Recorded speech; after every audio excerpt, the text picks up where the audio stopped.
વેદા આજ્ઞા ચક્ર વિશે સમજાવો. હાય ફ્રેન્ડ્સ, મારું નામ છે વેદા હિરપરા.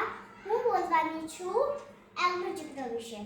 તો આપણા બોડીમાં ચક્ર હોય ટોટલ 7 ચક્ર. તો જે આજ્ઞા ચક્ર છે એ આપણે શાપ ના હોય તો આપણે એને શાપ બનાવવાનું.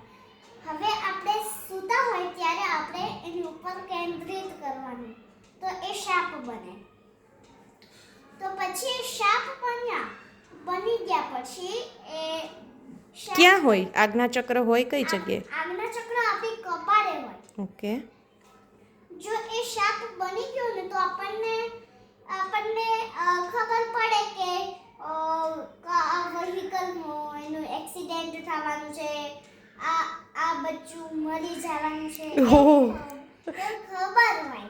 એને ઇન્ટ્યુશન કહેવાય. શું કહેવાય? એને ઇન્ટ્યુશન કહેવાય. અને જે ઇન્ટ્યુશન છે એ બી શાપ બને.